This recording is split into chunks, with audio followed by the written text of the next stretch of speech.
Assalamualaikum warahmatullahi wabarakatuh. Di sini saya ingin menjelaskan mengenai informasi sebagai sesuatu yang mengurangi ketidakpastian. Nah, di sini langsung saya mulai saja ya. Di sini saya mau share dokumennya, share materinya.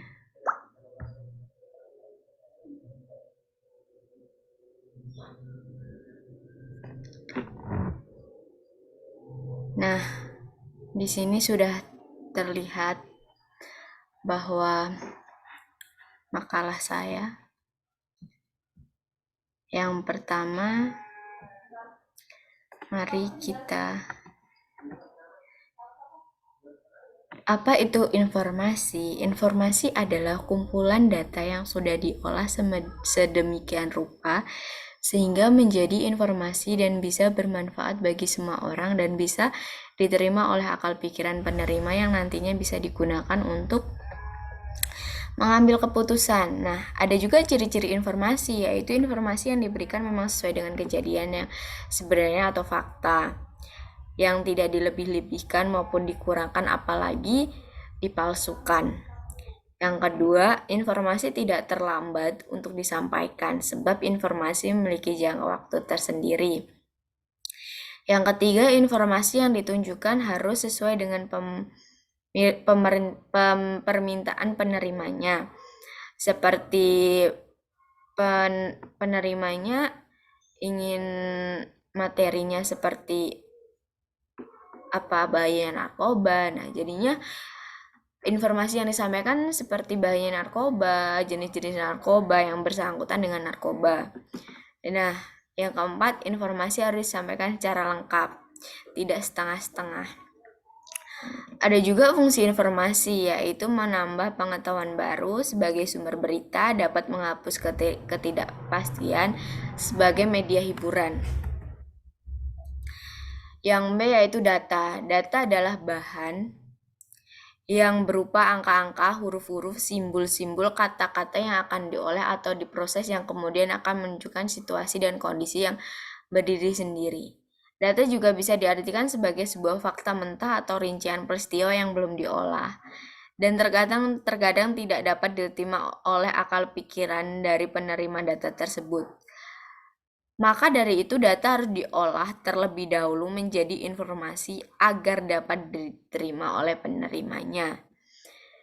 Ada juga ciri-ciri data, yaitu data tidak mempunyai makna apapun sebelum data diolah. Yang kedua, data terdiri di atas beberapa bentuk data tunggal yang dihimpun dari fakta suatu peristiwa baik dari observasi maupun wawancara. Yang ketiga, seberapa banyak dan seberapa lengkap data yang kita miliki. Jika belum diolah, maka data tersebut tidak bisa menjadi alat bukti yang sah sebagai kejelasan atau suatu peristiwa. Ada juga fungsi data. 1. Membantu menjelaskan informasi. 2. Sebagai dasar perencanaan. Yang ketiga, untuk membuat keputusan. Yang keempat, sebagai bahan untuk evaluasi. Perbedaan antara data dan informasi yaitu data tidak memiliki makna apapun, data dapat berbentuk fakta, rincian, dan juga sebagai bentuk observasi. Informasi sudah memiliki suatu makna tertentu. Informasi merupakan data yang sudah diolah menggunakan sebagai teknik tertentu. Persamaan antara data dan informasi memberikan laporan penting pada seseorang atau banyak orang atau di halayak ramai. Yang kedua, memudahkan kegiatan berlangsung. Jika semua data dan informasi sudah lengkap, maka kegiatan tersebut bisa berjalan dengan lancar, berjalan dengan semestinya tanpa hambatan.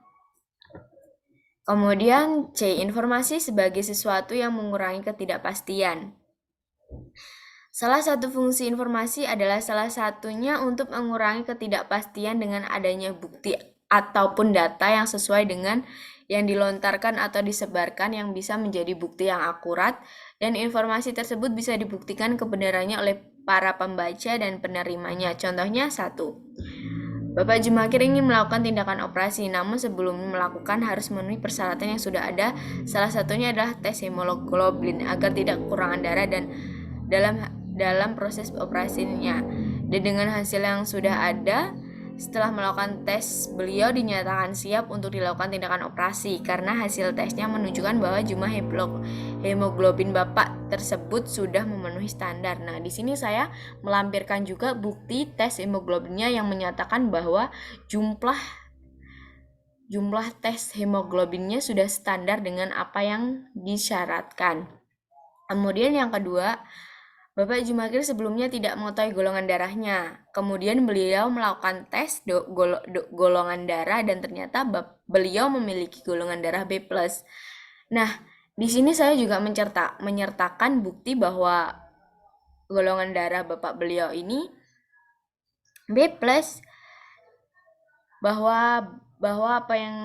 bahwa saya tulis di sini semuanya adalah benar karena saya melampirkan buktinya.